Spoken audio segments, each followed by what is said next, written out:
returns and Twitter turned out. And no dumbest bill in America, but we do have a great go woke or go broke. This is Mark Fisher with Mark and the Millennials. And the millennial joining me today is, of course, our producer, Christopher Hopkins. Welcome, Christopher. He's on the other side of the camera over there, of course. Sometimes you can hear him, sometimes you can't. He doesn't like to be on this side of the camera. But this podcast is called Toobin Returns and Twitter Turned Out. And a go woke or go broke. So get this, podcast listeners. CNN's Jeffrey Toobin has returned to his job on air as their legal analyst. And how is that possible? How is it possible that Jeffrey Toobin has come back to CNN? I don't know exactly how that is possible. We have actually a couple of clips about this. We're not going to go to them yet because we kind of want to give you a little background about Jeffrey Toobin and CNN. So Jeffrey Toobin actually was caught back last year, and there's a story. He was caught on a Zoom call. So, you know, those Zoom calls, you go online and you have an official call. Typically, it's a Zoom call. It could be an unofficial call too, with friends and family maybe, but generally speaking, Zoom is used in the workforce, and you have a call with your colleagues at work. And that's because of COVID, naturally, that you would be doing a Zoom call. But in Jeffrey Toobin's case, he was on the call and he was caught and filmed while on the call, pleasuring himself in front of some very highfalutin colleagues in Manhattan. So here is what the New York Post says. The New Yorker writer and CNN analyst Jeffrey Toobin didn't just expose himself during a Zoom work meeting. He was allegedly caught masturbating in the call with some of the biggest magazine's names and has been suspended from the publication. This is from October of 2019. I made an embarrassingly stupid mistake believing I was off camera, the 60-year-old married Harvard Law School grad said in a stunning admission to Vice, which broke news of the cringeworthy incident on Monday. And that was from October. And here's what Jeffrey Toobin said. Zubin, there we go. We should call him Zubin. That might be pretty good, actually. He says, I believed I was not visible on Zoom. I thought no one on a Zoom call could see me. I thought I had muted the Zoom video, he said. I apologized to my wife, family, friends, and coworkers. Well, that just raises one little problem for Jeffrey Toobin, is that he knew he was on the Zoom call with colleagues at Condé Nast magazine, a very fancy, very expensive magazine about traveling to only the best places across the world, which he is apparently part of that magazine. But he's saying he knew he was on the call, but he didn't know that they could see him while he was on the call, pleasuring himself. Now think about that. We got to figure that out. What's wrong with this picture? Okay, on the one hand, he knew he was on the Zoom call. He acknowledges he was on this call and he was participating. Use that term very lightly. And on the other hand, he's saying that he didn't know that his camera was on while he was doing what he was doing. So that is just a really strange thing. So as you can imagine, CNN had, what they should have done is fired him, but they didn't. They suspended him. They suspended him, ladies and gentlemen. Now, who suspends someone on an official call, on an official work call while you're working from home? And they do so knowing that it's on video. And I mean, it just doesn't make any sense. Obviously, in the real world, in any normal place, you would be fired. And I'm sure you're fired for much less in America right now for what you could potentially do on a Zoom call. Ladies and gentlemen, we have a couple of clips of Jeffrey Toobin making his reappearance and being reintroduced onto CNN to viewers. We have the first of two clips, and here it is. Let's bring in CNN chief legal analyst Jeffrey Toobin to talk about this and more. Hi, Jeffrey. Hello, Allison. It's been a while. It has been a while, indeed.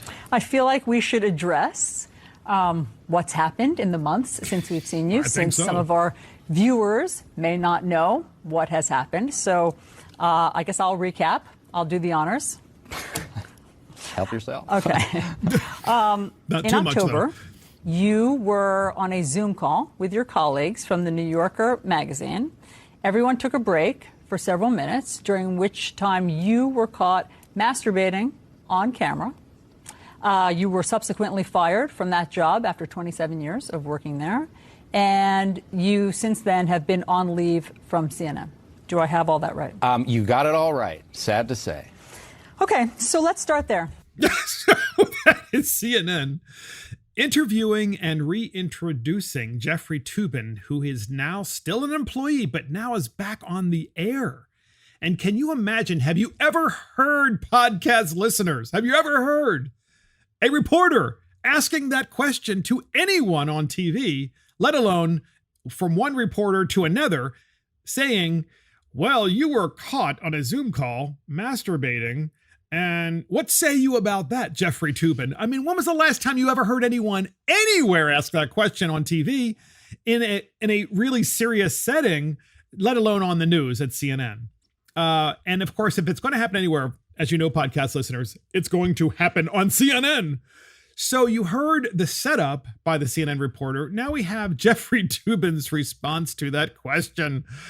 Here it is. Okay. To quote Jay Leno, what the hell were you thinking? Well, obviously, I wasn't thinking very well or very much, and it was something that was inexplicable to me. I think one point, I wouldn't exactly say in my defense, because nothing is really in my defense. I didn't think I was on the call. I didn't think other people could see me. You thought that you had turned off your camera? Correct. I thought that I had turned off the Zoom call. Now, that's not a defense. This was deeply moronic and indefensible, but I mean that is part of that is part of the story. And you know, I have spent the 7 subsequent months, miserable months in my life, I can certainly confess, trying to be a better person. I mean, in therapy, trying to do some public service, working in a food bank, which I certainly am going to continue to do, working on a new book about the Oklahoma City bombing. Jeffrey Toobin is working at a food bank, and he's trying to volunteer places, and I guess he's writing a book about the Oklahoma City bombing. I guess he likes explosions, so he's going to write about that. And Jeffrey Toobin gives this really awful answer to CNN that he didn't know he was still in the Zoom call, meaning that he was probably engaging in this long before he knew he was off the Zoom call. And it just demonstrates to me how CNN has just lost their minds. They've lost their minds as a legitimate, if you want to consider the fact that we have legitimate news organizations and news organizations that are all about pretend. And CNN is all about pretend. And I think really part of this is also the culture war too. Part of the culture war is to normalize things that heretofore were considered not normal and not acceptable. Certainly, they're still not acceptable in the workforce, ladies and gentlemen. Don't try this at home, because you will indeed be fired summarily, but not on CNN. And they're always trying to push the limits, CNN, because that's really what this is about. And I guess they're trying to draw creeps and others to be their viewers. Maybe that's who's watching them now. I'm not really sure, to bring Jeffrey Toobin back on, because, you know, people see him on TV at CNN and they're going to say, oh yeah, that's that guy. I did that too. I like him. Can you imagine? All I can say about Jeffrey Toobin and CNN is I hope he's up for the job. So next up, podcast listeners, Nigeria bans Twitter. Nigeria, as in the country in Africa, bans Twitter. Now, I know most of you who know anything about the country of Nigeria, what you know is that you're always receiving emails from someone from Nigeria saying, hello, dearest, and they're trying to get you to wire a bunch of money, you know, because the person's going to wire you twice the amount of money back. And then you call the FBI and they're like, oh yeah, it's Nigeria. And we get like thousands of these calls every day, people complaining because they know it's obviously a scam, or some people don't know and they actually do it, which is why I guess the Nigerians, but that's what the Nigerians are famous for. So what you don't think of is what happened recently with Twitter and Nigeria. And why do I say that? Because Twitter has been turned out of Nigeria because Twitter did what? Twitter decided to delete a tweet from the president of Nigeria. So here's CNN in their own words, because we wanted to go to the most liberal and dishonest network in America to see what they have to say about censorship. And CNN says the following in an article. Nigeria bans Twitter after company deletes President Buhari's tweet. And it says, Abuja, Nigeria. The Nigerian government says it has indefinitely suspended Twitter's operations in the country. The Ministry of Information and Culture announced in a statement on Friday. You have to love that. The Nigerian government has indefinitely suspended Twitter's operations in the country, and the organization responsible for it is the Ministry of Information. The federal government has suspended indefinitely the operations of the micro-blogging and social networking service Twitter in Nigeria, it read. The statement, which has posted on ministry officials' Twitter handle on Friday evening, accused the American social media company of allowing its platform to be used for activities that are capable of undermining Nigeria's corporate existence. Some pointed out the irony of announcing the ban on Twitter, with one person replying, "You're using Twitter to suspend Twitter? Are you not mad?" The suspension comes 2 days after Twitter deleted a tweet by President Muhammad Buhari that was widely perceived as offensive. Now, of course, only in CNN, because this is what I'm reading from, in a CNN article, would they wait until like 2 or 3 paragraphs to actually tell you what exactly happened. So the suspension, according to CNN, when they finally tell you what happened, comes 2 days after Twitter deleted a tweet by the president, Buhari, that was widely perceived as offensive. To whom, by the way? In that tweet on Tuesday, the Nigerian leader threatened to deal with people in the country's southeast who he blames for recurring attacks on public infrastructure in the region. Quote, "Many of those misbehaving today are too young to be aware of the destruction and loss of lives that occurred during the Nigerian Civil War. Those of us in the fields for 30 months who went through the war will treat them in the language they understand," Buhari wrote in the now deleted tweet, referring to the brutal 2-year Nigerian Biafra War, which killed an estimated 1 to 3 million people, mostly from the Igbo tribe in eastern part of the country. So in other words, there was a tribal war, and as often is the case in African countries, not just Nigeria, when there are tribal wars, they are brutal, and people are hacked to death and shot, and they engage children, they kill children, they have children kill other people. It's an awful thing, these tribal wars in Africa. And certainly what the President Buhari was saying in Nigeria was, I'm going to engage in these same kinds of horrific acts against these tribes in this region as has happened before.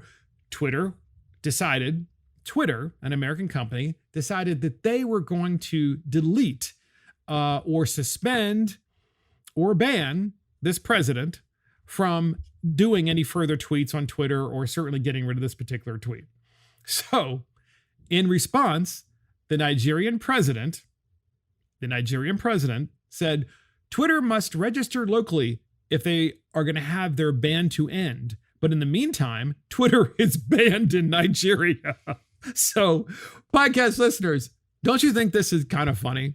I mean, Twitter, who has banned Donald Trump, our own president, a former president of the United States, Twitter decides, well, we don't have any new awful people to go after. This is according to Twitter, right? There are 15-year-olds at Twitter that I'm sure are on their board that talk about who they're going to ban next.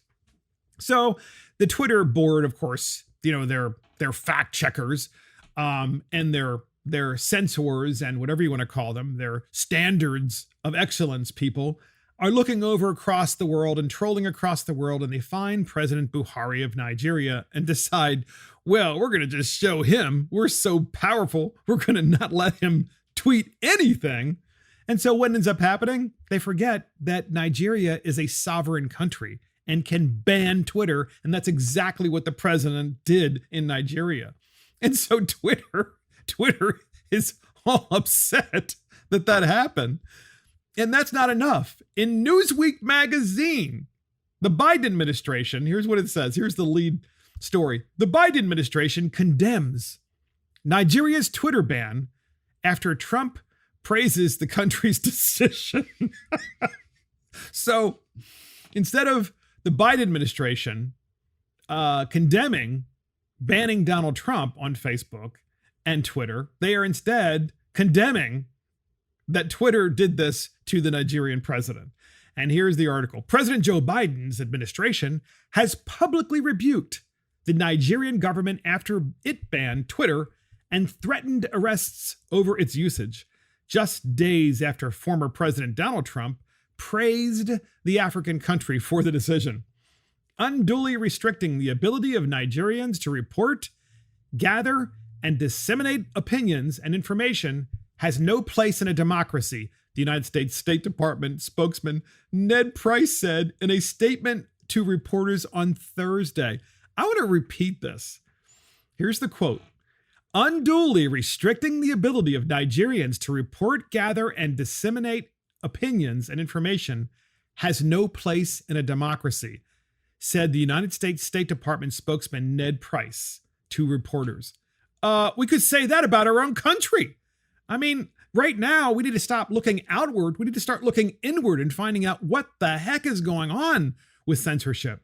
So he further says, he, as in Ned Price, the United States State Department spokesman, said, quote, freedom of expression and access to information, both online and offline, are foundational to prosperous and secure democratic societies. Well, yeah, we all agree with this, but it's not happening in our own country. And that is the problem, is that we have a Democrat Party that thinks it's okay to ban people and they fail to speak out. And yet when a president who is basically in a banana republic, which it is, okay, and I mean that in the sense that it is a country that is rife with corruption, right? Tribal wars, just a complete and utter mess. And they say, what's terrible, you shouldn't be banning him. They should have freedom of expression in Nigeria. Well, guys, we don't have freedom of expression here in the United States. Look what's happening with YouTube and Facebook and Twitter and Google and Apple, all the tech companies. We see what's happening. So there's this organization in America called the Voice of America. The purpose of the Voice of America is to do what? Is to express online and in radio format in the language sometimes of the local country, the foreign country, or in English language, or both. They're supposed to talk about American values. And so the Voice of America, their African division says, the U.S. again condemns Nigeria's Twitter ban. The United States has condemned, here's what it says, the United States has condemned Nigeria's continuing ban on Twitter in the country, saying the action has no place in a democracy. Freedom of expression and access to information, both online and offline, are foundational to prosperous and secure democratic societies, State Department spokesman Ned Price said. So they're kind of repeating what we said before, but he further said the U.S. condemns the ongoing suspension of Twitter by the Nigerian government and subsequent threats to arrest and prosecute Nigerians who use Twitter.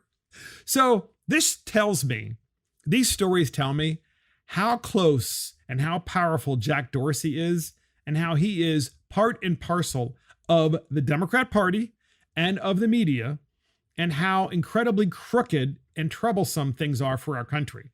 They're crooked and troublesome because it's okay to ban a president of the United States, and it's not okay to ban a Nigerian president or to delete some of his tweets or to stop some of his tweets. I mean, do they not understand the whole idea of freedom of expression? Do they not understand what's going on? I mean, this is without question. It shows us exactly where we are, ladies and gentlemen, in the history of the United States, and it's not in a good place. So Next up, podcast listeners, you ever heard of progressophobia? Well, Bill Maher discusses progressophobia, and he discusses it quite well, because progressophobia is the refusal to acknowledge that we've made progress on race relations.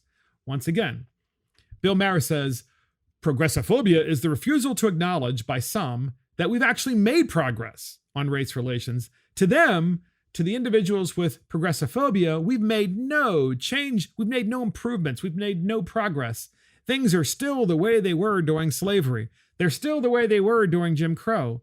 And therefore, we just can't change anything. We have a clip on this, and here it is. And this progressive allergy to acknowledging societal advances is self-defeating, because progress and hope that we can achieve it is the product we're selling. And having a warped view of reality leads to policies that are warped.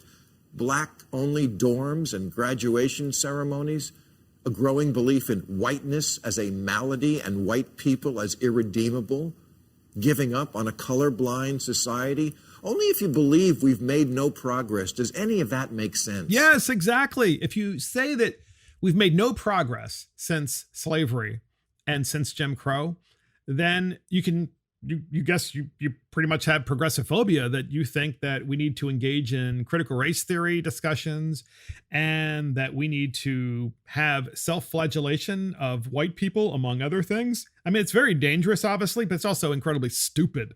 You would have to be an idiot. But that's what happens in so many of our public schools today, because we have so many people that haven't learned history.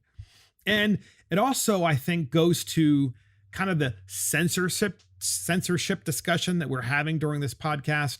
Namely, that in any normal society where Twitter bans a Nigerian president and an American president, or deletes an American president's tweets, or deletes a Nigerian president's tweets, and then says it's okay to put up information about critical race theory, where they're saying that, we should have separate graduations for Black graduates than white graduates, and literally taking us backwards in history and allowing those kinds of tweets to stay up.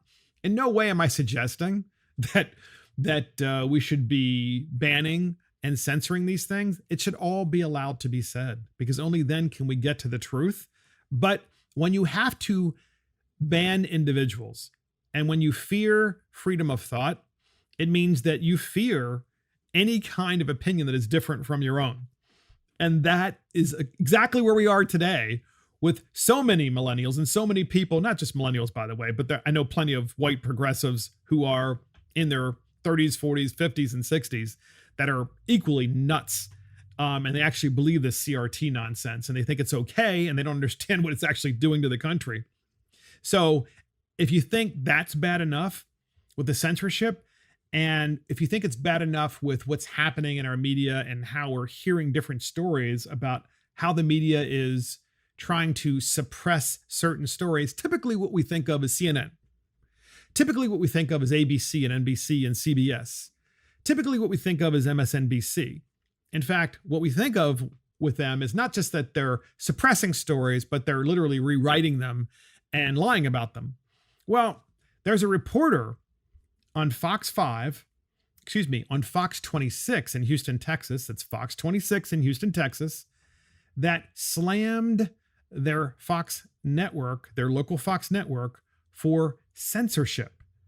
Okay, so in the Daily Wire, the reporter goes off script on live TV and says the company, the local Fox affiliate in that city, in Houston, is muzzling me and hiding info from viewers, releasing recordings to Project Veritas. So she's going to release recordings to Project Veritas so that the information gets out there. So here's what it says. A reporter with a local Fox affiliate went off script during live television on Monday to claim that she was being muzzled and that she intended to release recordings to James O'Keefe's Project Veritas. Before we get to that story, I want to let you know that viewers know that Fox Corp has been muzzling me, she said. Well, you know what? We actually have a clip on this, and we want to play it for you. And here it is. Guys, that's right. Before we get to that story, I want to let you, the viewers, know that Fox Corp has been muzzling me to keep certain information from you, the viewers. And from what I'm gathering, I am not the only reporter being subjected to this. I am going to be releasing some recordings about what goes on behind the scenes at Fox because it applies to you, the viewers. I found a nonprofit journalism group called Project Veritas. It's going to help put that out tomorrow, so tune into them. But so this reporter was so upset about not being able to expose certain things, and the folks at the Fox 26 Houston affiliate in Texas told her, you cannot, it's not that you have to rewrite the story. It's not that you have to modify your writing or modify your reporting. It's that you can't report it on air at all. And so the reporter is so upset that she's going to provide that story to Project Veritas. Now, what is the story you're asking? Well, I'm asking the same question. We actually don't know. But here's what I can say to you, podcast listeners, is I know that you out there, and I know that I feel the same thing.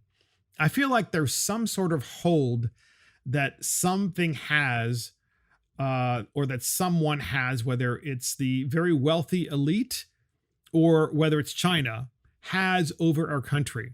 There's this dark veil over our country of censorship.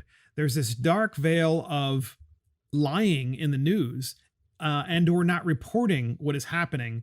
And all of you out there know this to be the case, whether it is the origins of the coronavirus, whether it is the use of drugs such as hydroxychloroquine, whether it is pre-treatment of coronavirus to make sure that it's not so serious we could go on and on and on.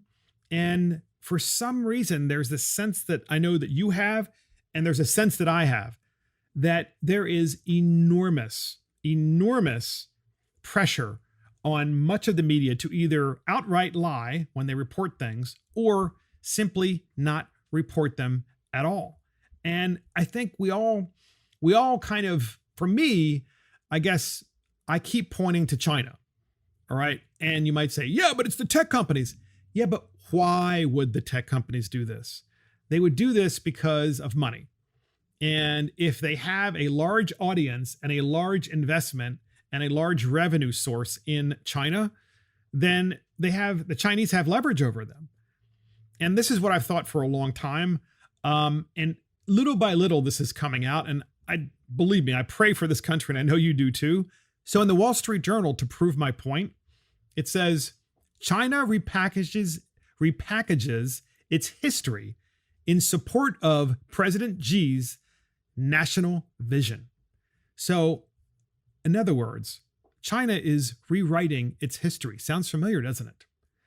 And here's the article. Modern lore has it that Mao Zedong's eldest son, who was killed in a United Nations airstrike during the Korean War, had given away his position and his location by firing up a stove to make egg fried rice.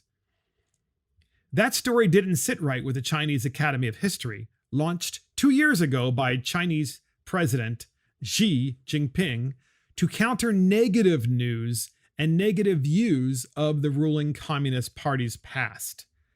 In November, on the 70th anniversary of Mao Anying's death, which is Mao Zedong's son, the Academy served up another vision. Citing what it said were declassified telegrams and eyewitness accounts, the Academy said in a social media post that Mao was killed after enemy forces detected radio transmissions from his commander's headquarters, rather than detecting smoke from him cooking. These rumor mongers have tied up Mao Anying with fried rice, gravely dwarfing the heroic image of Mao Anying's brave sacrifice, said the post, which has attracted about 1.9 million views. Their hearts are vicious.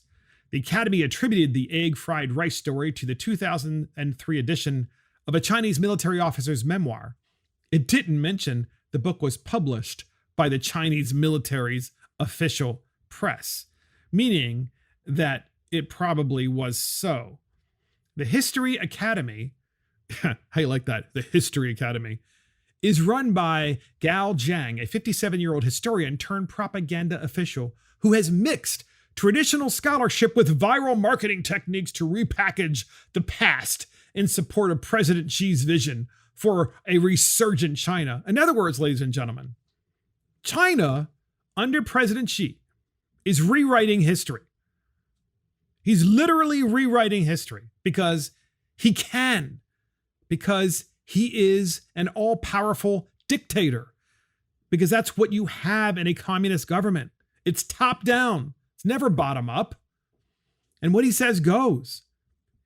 And if you're listening to this podcast and wondering to yourself, well, this sounds a lot like what's happening here, where people are protesting in the streets in 2020, and people, and you see the news media, and they're outraged at things that just don't make sense, and they're not reporting things properly.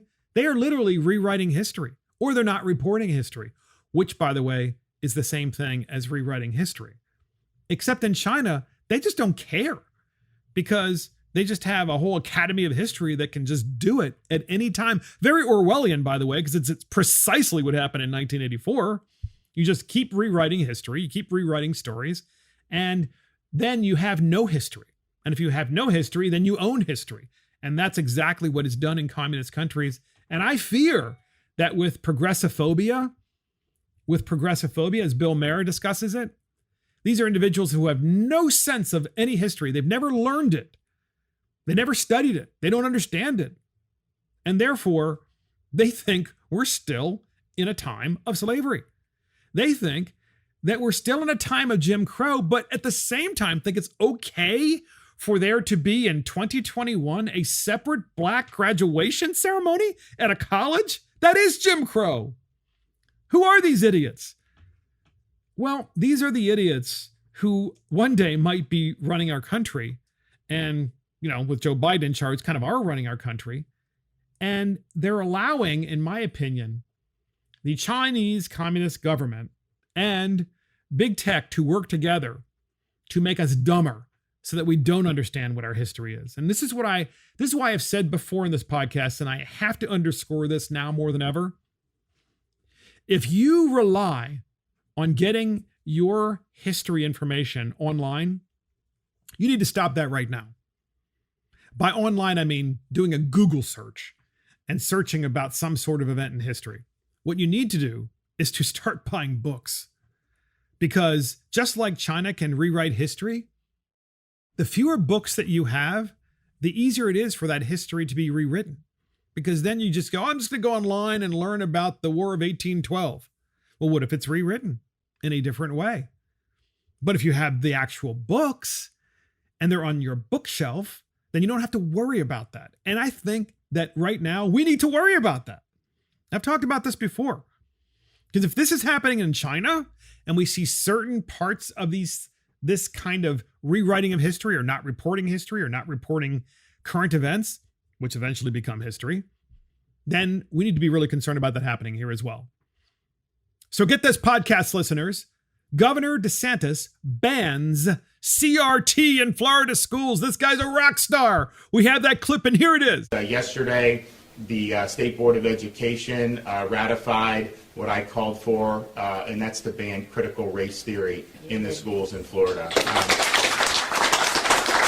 You gotta love that. Only Governor DeSantis, only in Florida with this governor, would you have someone at the highest level of government in a state actually banning CRT and saying, we're not gonna have it.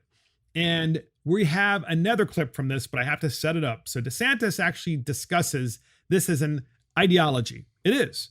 CRT is an ideology, and I believe that part of CRT's, if not most of it, of its initial birth, if you will, is from communism. Really, it's really about Marxism. It's really about turning people against each other. We've talked about this before, and I know that you understand that. But you have to hear DeSantis because he articulates so well.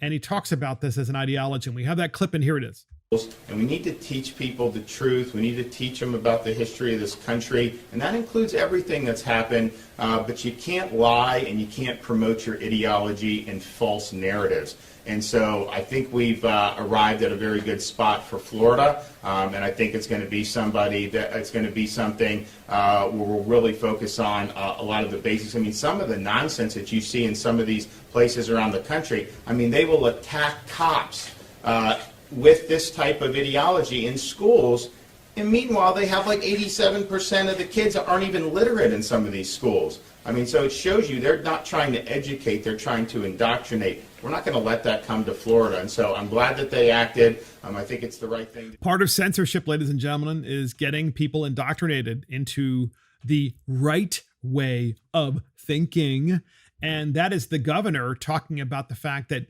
here you see, it's like, don't look over here about what's really happening in the public school system.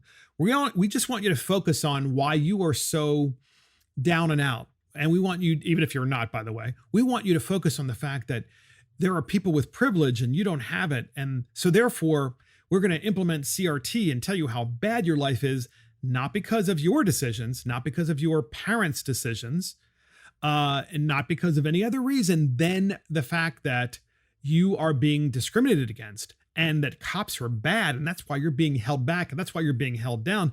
We don't have a meritocracy. You don't get rewarded on merit in the United States. You only get rewarded on race and privilege.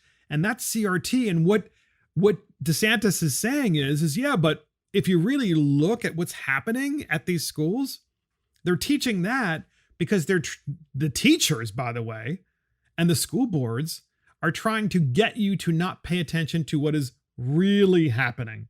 And what is really happening is that you have more than 80% of the students who can't even read and write at a proficient level. So they are functionally illiterate.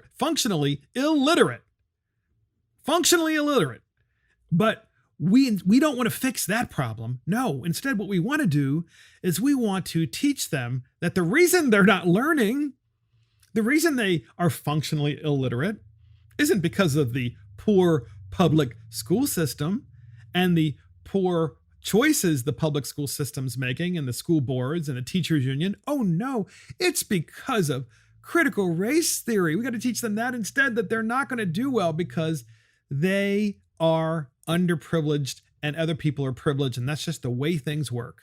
It's really disgusting. And to further prove the point, in North Carolina, a superintendent shut the parents out of the school board meeting using emergency powers because she didn't want to hear what the parents had to say. This is happening across the country, but let me tell you something, there's an awakening in this country because the parents are there, of course, at this particular school board meeting. And we have a clip where the parents are there and they're protesting, like, let us in, COVID's over, let us in.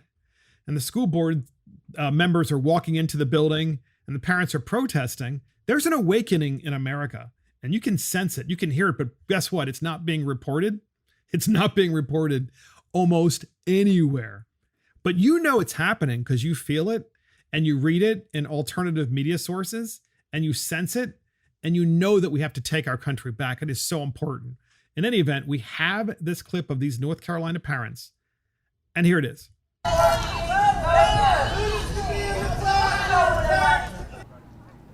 The rally started at 4 p.m. The group out here is from Take Back Our Schools, and they want to be able to voice their opinions at meetings again. Before the pandemic, they were given a couple of minutes each during public comment and say they should be able to do that again now that many restrictions have been lifted. A lot of people are pointing the finger at Superintendent Dr. Sharon Contreras, but she says it's not her call. The board meetings are in the purview of the school board, not the superintendent. So that would be a question for the board chair, the board vice chair. It is an item on the agenda. The board will be discussing whether they should let everyone back in, but say this whole time during the pandemic, parents have been able to email in their comments. Yeah, parents can email in their comments, and that should just be enough during the pandemic, happening all across the country. But parents can't show up. They can't be there in person, because if they are, and by the way, they even couldn't do it in Zoom in my own county. They wouldn't even allow you to complain or express concerns or discuss issues about the school system on a Zoom call during COVID. You had to email them. I mean, these people who are running our public school systems and our school boards must think we're idiots because who else would implement such policies during COVID? And they have used it as an excuse, COVID, to implement CRT across the country. But DeSantis just banned it in Florida. And I think that this is what we should be talking about as conservatives when we see these kinds of things happening at school board meetings, teachers union meetings, and in schools across the country. What we should be saying is this: you need to fix your schools. You need to be teaching children so that every single child at every single grade level completes the proficient math and proficient English and science studies and tests that are required. That needs to be accomplished first. And the fact that you're even talking about this ideology, CRT, and thinking that that should come before actually teaching children the basics, and that you should be teaching indoctrination instead of just educating. We need to be telling all of these school boards the same thing, and the teachers, and the teachers unions, and the superintendents, and every single politician across this country, that they should do exactly what Florida just did, which is to ban CRT in schools and tell people point blank, who are teachers, who are unions, who are school boards, and who are superintendents, cut the crap and start teaching people what your children, that is, what you're supposed to be teaching them, namely math, science, reading, so that they can actually be functional in society. And that exactly is what we need you to do. And there is a rising tide of people across this country who get it and are waking up without question in my mind. I mean, without question. So next up, podcast listeners, we have Go Woke or Go Broke. This is a good one. This is a really good one. So Go Woke or Go Broke. So North Face is that company that makes jackets and very fancy clothes, right? Usually for cold weather areas, generally speaking, but not always. But generally speaking, that's when you see someone with a North Face jacket, you say, wow, that really probably cost a lot of money. I mean, that's the first thing I always think of when I see a North Face jacket. It's like, wow, that probably costs like $300 or $400 or who knows what, maybe more. But get this, North Face rejected an order. They wouldn't accept an order from a Texas oil and gas company. So the Texas oil and gas company ordered jackets from North Face. And the idea was to give those jackets to their employees. And the Texas oil and gas company was going to put the name of the Texas oil and gas company and superimpose it on the North Face jacket. Not over the North Face name, but somewhere on there. We all do that, right? Because you get an Under Armour shirt and you put your company name on the Under Armour shirt and you still see it's an Under Armour shirt. You can do that, of course, with any kind of brand that you want. And naturally, if you're a Texas oil and gas company, you probably have inclement weather in a lot of places where you do your work. But North Face said, no, we're not going to accept this order. And so here it is. Here's an article on Fox News. Oil and gas industry trolls North Face with new billboard campaign. So North Face faces a backlash for rejecting the jacket order from a Texas oil and gas company.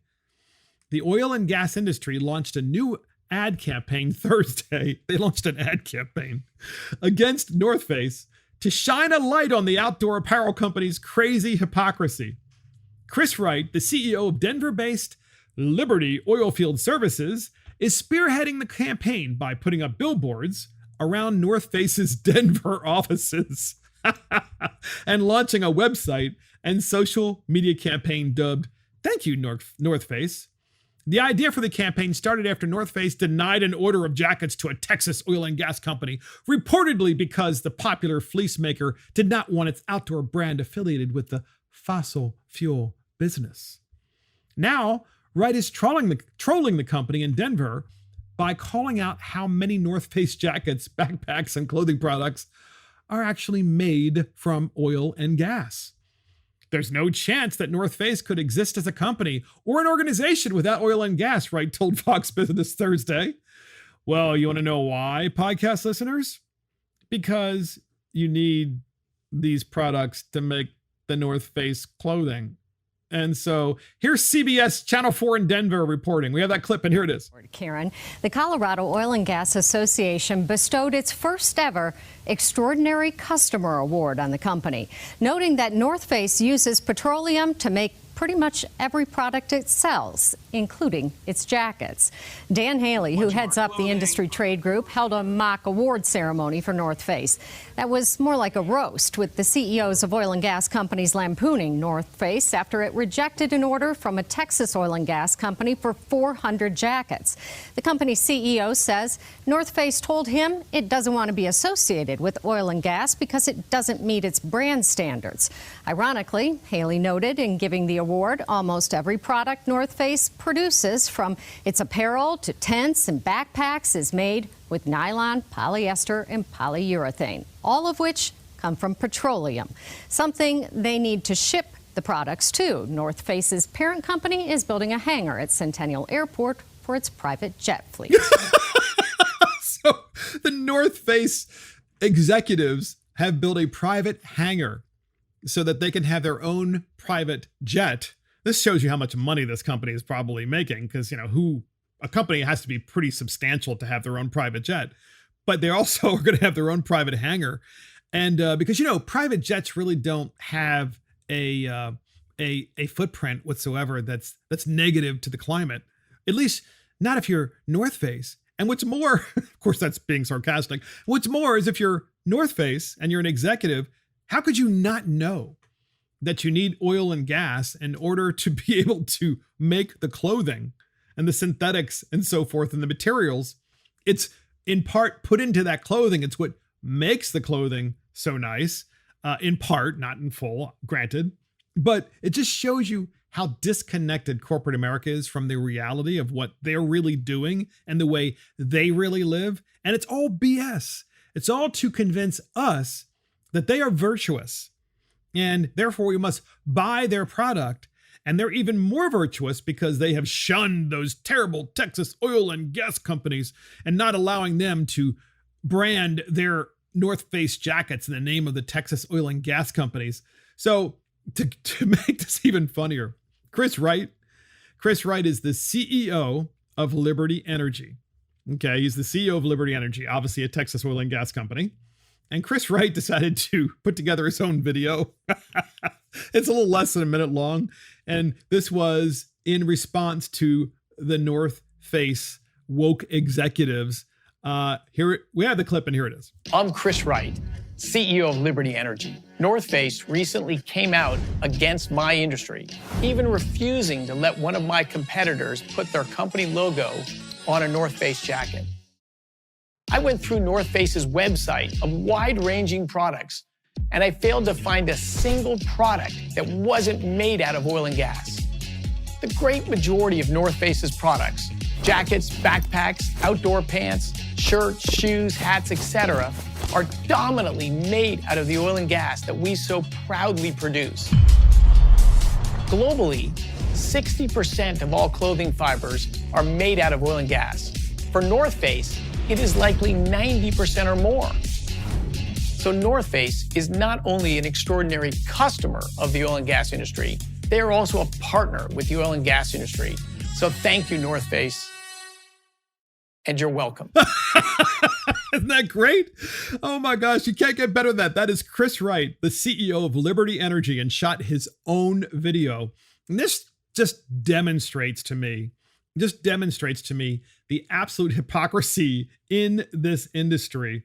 The industry, the clothing industry and the woke industry, like Coca-Cola and all these other companies that basically are saying, no, we don't. We live by this higher standard than the rest of you. Of course, we have our own corporate jet and personal hangar for the executives, naturally. And our jackets are just better, and they're very environmentally sensitive, and all of our commercials have people like that are they're what are they doing? They're like trying to climb cliffs, and they're hiking, and they're exploring the wilderness and so forth. And in a $500 North Face jacket. I mean, how much do they cost, Chris? I don't even know how much these things cost, but let's just say $300 to probably $300 and up. They're expensive. All right. podcast listeners, they're expensive. And the North Face executives are like, oh no, we didn't know that they were made from oil and gas. We have to change all that up. I'd be shocked if they changed anything. And here's what the podcast listeners could do.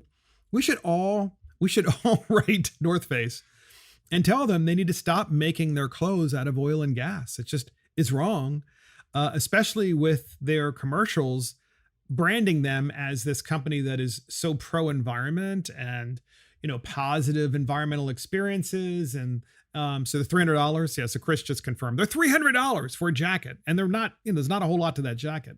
But we should all write them emails. And this would fix everything, of course, with North Face. So that's go woke or go broke. Great job, Texas oil and gas companies. Don't mess with Texas. So get this, podcast listeners. We're going to end this podcast today with a news story that is linked to the Clintons. And it's linked to the Clintons to the extent that I'm not going to say that the Clintons are responsible for this because I can't say that because I don't know, right? And I shouldn't say that. But the police are investigating the suicide of a reporter. And the reporter, this just happened, okay? So the article is dated just a couple of days ago. Police are investigating the suicide of a reporter who broke that Clinton tarmac story. So if you recall, Donald Trump was running against Hillary Clinton.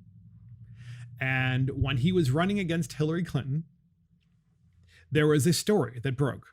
And the story had to do with emails, Clinton emails, a server, and so forth. And then in addition to that, there was an investigation.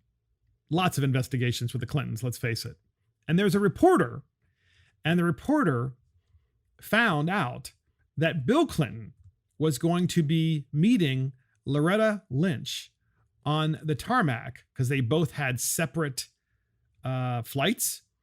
And Bill Clinton was going to meet her. Obviously, the whole purpose was to convince Loretta Lynch to not bring charges against his wife because she was in the middle of an election. So here's what the article says. This is from the Daily Wire.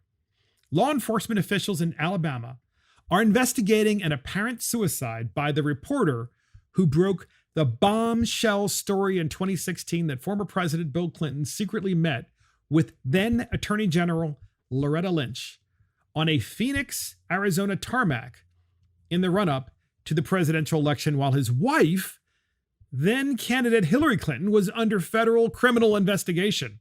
Criminal investigation, folks.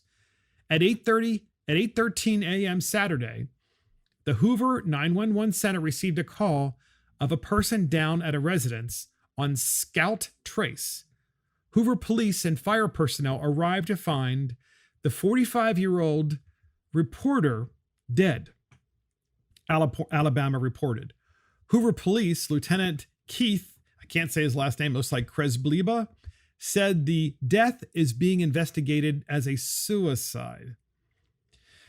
The reporter's last name is Sign, S-I-G-N, who played football at the University of Alabama, moved to a local ABC news station in Alabama in 2017 after working at a news station in Phoenix, Arizona. The New York Post reported, while there, Sign, again, that's the reporter, broke the major 2016 presidential campaign news that Bill Clinton met with Lynch on the tarmac of Phoenix's Sky Harbor Airport while the then AG was investigating the use of a private email server by Hillary Clinton, the former president's wife and the Democrat presidential candidate at the time. Sign went on to write a book about the encounter titled Secret on the Tarmac. Sign told Fox News, okay, get this. He told Fox News last year that he knew something had occurred that was a bit unusual on the tarmac. It was a planned meeting, Sign said. It was not a coincidence. The book details everything that they don't want you to know and everything that they thought you'd forgot. But Bill Clinton was on that plane for 20 minutes, and it wasn't just about golf, grandkids, and Brexit.